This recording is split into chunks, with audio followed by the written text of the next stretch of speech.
Hello students, in this video we will learn about the concept of electrical resistance of a conductor. So watch this video by end, then you will get the concept properly. When current is made to flow through the conductor, then two ends of the conductor are connected to the two terminals of the battery. Okay, look at this diagram. First end is connected to the positive terminal. That's why this end, in this end here positive potential will be developed, and this is connected to the negative terminal. That's why here negative potential will be developed. Due to the potential difference, this is positive potential means high potential, this is negative potential means low potential. Due to the potential difference, here electric field will be developed between two ends of the conductor. And the direction will be positive ends to the negative end. Okay, along this direction. What is the electric field? Actually, electric field is the electrostatic force on the free electrons of the conductor. Okay, electrostatic force. Due to the electrostatic force, electron start to move towards the positive face of the conductor. Okay, but in the path of the electrons, here the large number of atoms are there inside the conductor. That's why electron will collide with the atoms. That's why the velocity of the free electrons will not increase abruptly. Okay, then and in any average velocity, electrons are moving towards the positive phase. Okay, some means some obstruction or some opposition is offered by the conductor in the flow of electrons or flow of charge. This opposition or this obstruction is called the resistance. So what is the definition of resistance? Resistance is the property of the conductor by virtue of the conductor opposes the flow of electrons or flow of charges through it or flow of current through it. This property of the conductor is called resistance. Okay, so what is the formula of this resistance? In the previous video we had studied that when, according to the Ohm's law, when potential difference is applied across the terminals of the conductor, then current is flowing through the conductor and the current is directly proportional to the potential difference. Okay, or V equal R into I. R is the proportionality constant, and this proportionality constant is called here resistance. Okay, so we can find the SI unit and the dimensional formula of resistance. So from this equation, R will be equal V upon I. So what will be the SI unit of resistance? The SI unit of this is the potential, and the SI unit of potential is volt, and the SI unit of current is ampere. So the SI unit of resistance will be volt per ampere. Volt per ampere. And this is called ohm. This is called ohm, and it is denoted by omega. Okay, so the SI unit of resistance is ohm. By why? Because this is calculated first by Simon Ohm. That's why this is called ohm. Okay, now this is the SI unit of resistance, and we can find the dimensional formula also. So from this equation R equal V upon I. Okay, the formula of potential is W upon Q, work done per unit charge, and here I, and or R equal W upon Q into I. Okay, this is the charge flowing through the conductor. Okay, from the definition of current, the definition of current is charge flowing through the current and through the conductor per unit time. So Q will be I into T. On putting the value of Q in this equation, R equal W upon I into T into I into T, or W equal R equal W upon I square T.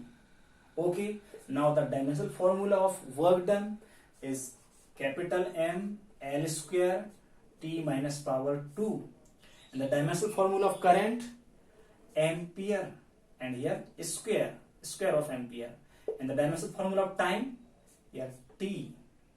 So M L square T minus power 3 and A minus power 2. This is the dimensional formula of resistance of the conductor. Okay, now we will define here 1 ohm of resistance. So what is the 1 ohm of resistance? From the formula R equal V upon I, if V equal 1 volt, I equal 1 ampere, then R will be equal 1 volt upon 1 ampere, and it will be equal 1 ohm. Okay. So what will be the definition of 1 ohm of resistance? Current is flowing through the conductor. 1 ampere current is flowing through the conductor when 1 volt potential difference is applied between the two terminals of the conductor. Then the resistance of this conductor is said to be 1 ohm. What is? I repeat, if 1 ampere current is flowing through the conductor when 1 volt potential difference is applied across the terminals of the conductor, then the resistance of this conductor is said to be 1 ohm. So this is the definition of 1 ohm of resistance of the conductor. Okay, this is now the dependence of the resistance of the conductor. What is the factors affected the resistance of the conductor?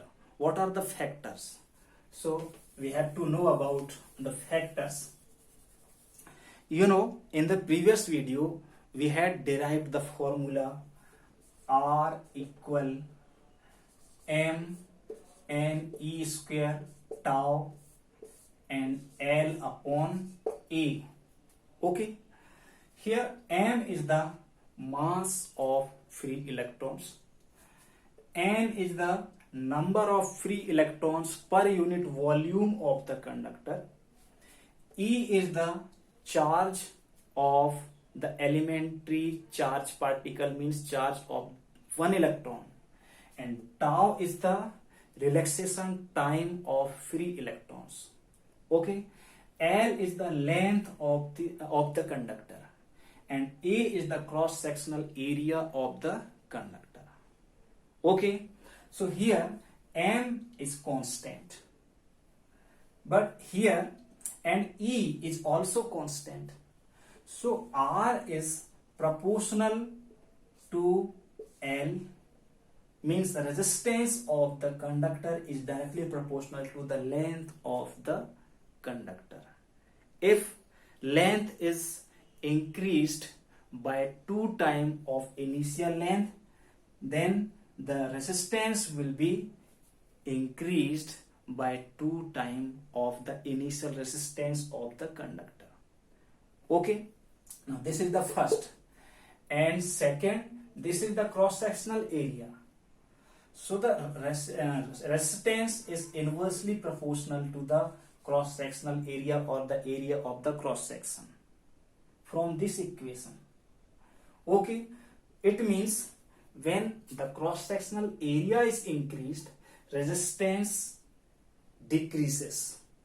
And if the cross-sectional area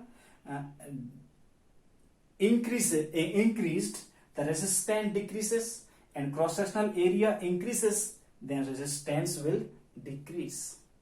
Okay, this is the second factor. This is first factor, this is second factor, and third factor here you can see here, this is the number of electrons.